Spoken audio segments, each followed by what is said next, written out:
Nah, di sini kita lanjut ya, Bun. Setelah kita input kode apa yang akan kita order, nah setelah itu kita harus memasukkan alamat. Nah, untuk kelebihan di website terbaru itu, di sini ada fitur untuk search alamat yang sebelumnya sudah kita input. Ya, sekali lagi saya jelaskan untuk untuk kelebihan website terbaru Jiyata itu, kelebihannya di fitur ini, di kolom ini kita bisa search alamat yang pernah kita input sebelumnya. Ya, kalau misalkan alamatnya belum ada atau kalau misalkan alamatnya baru, nah di sini harus tambah alamat. Ya, seperti itu. Nah, kalau misalkan alamatnya sudah pernah diinput sebelumnya, nah di sini bisa di search. Ya. Di sini bisa di search, tinggal tulis aja namanya siapa, misal namanya Lia. Nah, langsung ada seperti itu. Nah, misal kita pengen input alamat baru nih.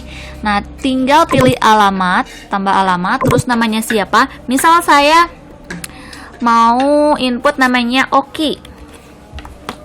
Oki, untuk provinsinya di Jakarta, terus Jakarta Barat, Cengkareng. Terus isi nomor teleponnya berapa, kode posnya berapa, dan alamatnya di mana, diisi dengan benar. Nah, terus simpan, ya. Nah, simpan. Nah, kalau misalkan Bunda input alamat baru, itu wajib jangan lupa untuk merefresh, ya, merefresh web ini, merefresh ya.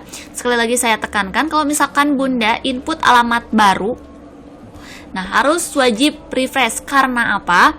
Karena kalau misalkan tidak di-refresh, nanti alamat ini tidak akan muncul di alamat kolom search, ya.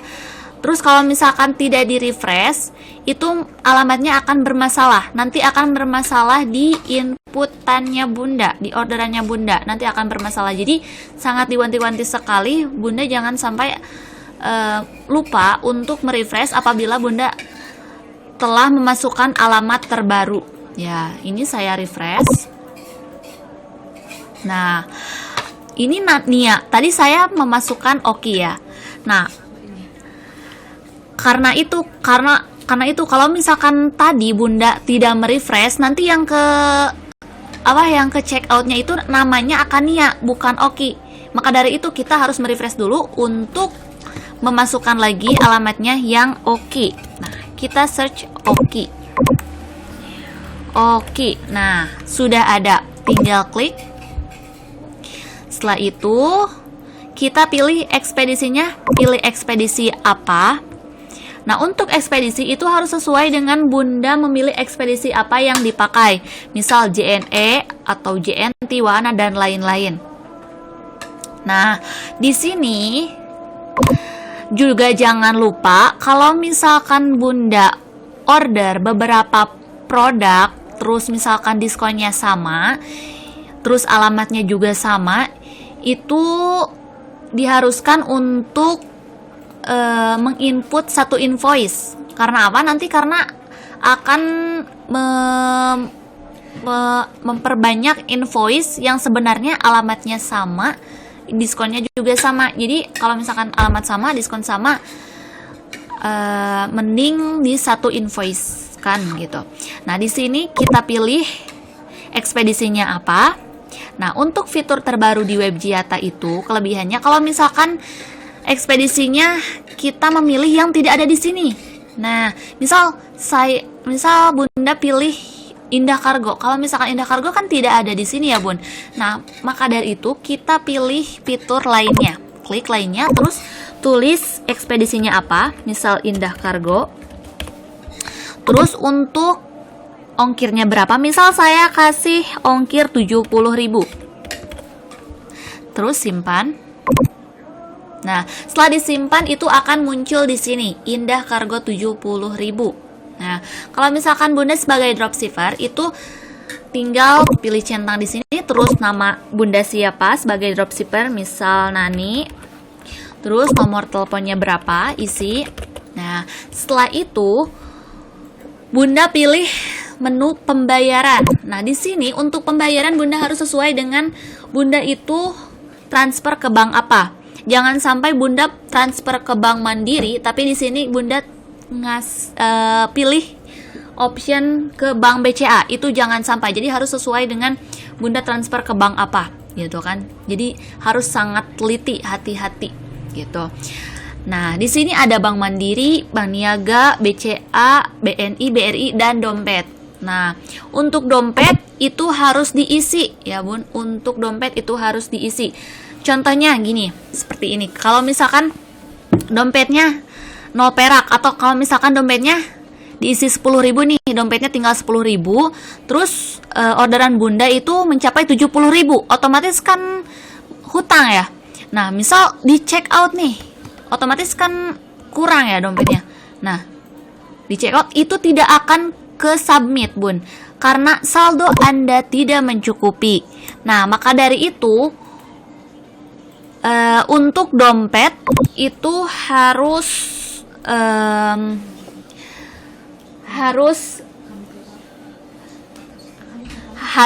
kami top up. Jadi harus selalu konfirmasi ke kami, gitu kan, mengenai dompet. Nah, gitu. Harus ada nominalnya, gitu ya. Nah, misal saya pilihnya ke bank, ya, transfer bank, misal Bank Mandiri aja, gitu. Nah, di sini Bunda bisa mengisi untuk kupon. Nah, untuk kupon itu seperti biasa aja. Misal kuponnya kupon apa? Nah, bisa diisi kuponnya seperti apa. Nah, untuk catatan di sini untuk keterangan lainnya, misalnya ada apa, misalnya untuk tambahan sablon atau seperti itu, gitu. Ini untuk catatan di sini ya, Bun. Nah, misal seperti ini ya. Setelah itu kita check out. Nah, setelah di check out seperti ini, kalau misalkan Bunda pembayarnya secara transfer, tadi kan saya transfer ya ke Bank Mandiri. Itu fitur-fitur ini, kolom-kolom ini tuh harus diisi sesuai dengan Bunda tadi memilih ke bank apa, ke siapa. Pokoknya fitur-fitur ini harus diisi. Banknya bank apa? Tadi saya memilih Bank Mandiri, maka saya harus isi Bank Mandiri, terus nomor rekeningnya berapa, misal nomor rekening ini atas nama siapa, terus nominal transfernya berapa, itu harus sesuai. Terus tanggal transfernya berapa, misal saya pilih tanggal 1 April. Terus di sini harus pilih file itu untuk bukti transfer. Ya, untuk bukti transfer, misal ini saya upload untuk bukti transfernya, ya, seperti itu. Ini untuk pembayaran secara transfer. Nah, beda lagi kalau misalkan Bunda pembayarnya itu secara dompet, seperti tadi ya. Kalau misalkan pembayarnya secara dompet, itu untuk fitur ini itu tidak usah diisi.